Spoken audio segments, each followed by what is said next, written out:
If you run tubeless tires on your mountain bike, you know the worst failure that can happen on the trail is a sidewall cut. I've had a few over the years, but this one is by far the worst. And it was on a basically brand new tire too, less than 100 miles. Let's see if we can fix it instead of dropping another $100 on a new one. Okay, first let's get the tire off.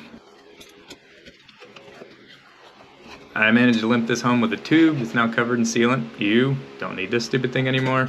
This little tire boot just barely covered the cut, but it was enough to keep the tube from squirting out the hole. Saved the day for sure. Normally I'd use like a Cliff Bar wrapper or something, but one of the guys I was riding with had this thing. I didn't even know you could buy these. Now that the tire's off, here's what we're gonna do. There's no way a patch alone will be strong enough to keep the cut from separating. So I'm gonna sew it shut. I've seen this online. So I'm gonna use nylon thread instead of the usual cotton or polyester since it's quite a bit stronger and should hold up better long term. And then to reinforce and seal the cut, I'm gonna use a large radial tire patch. A lot like patching a tube, just bigger and stronger. Okay, first let's sew it up. So I knot the end of the thread, I double it up. So each one of these stitches is getting a double nylon thread. I push it through, and through, and through. Over and over and over again. Try to keep the stitching even and make sure you're leaving about an 1/8 inch of sidewall between the edge of the stitch and the edge of the cut.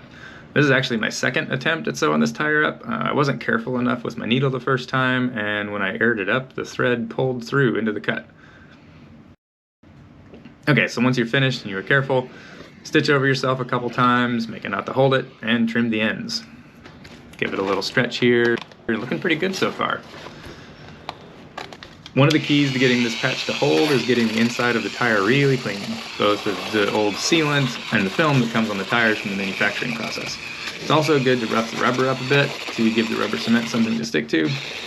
I use a Dremel with a buffing wheel to kill 2 birds with 1 stone. Then we'll use some isopropyl alcohol to finish the prep work.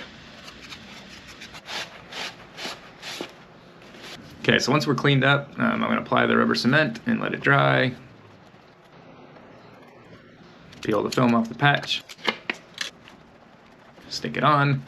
Oh, you see that little curl forming on the edge? That's what the next step is for. So I'm going to clamp this thing up overnight to give it a chance to set up. I'm using just an old vise and a couple wood blocks, but anything squeezy should do the trick. One thing I'm doing is adding an old tube between the wood block and the patch to spread the load out as much as possible. So if I just use the blocks, they're really stiff, and the patch will get squeezed harder where the tire's knobs are and less everywhere else. Using the tube spreads that load out.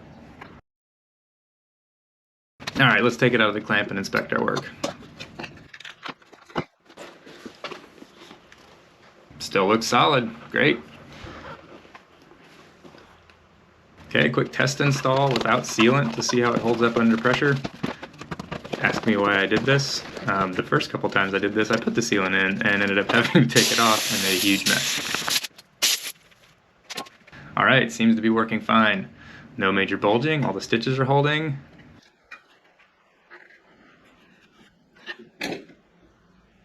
Okay, let's pop the bead off.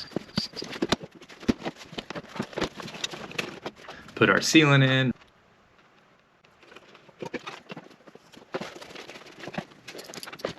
Reinflate, and we're back on the trail.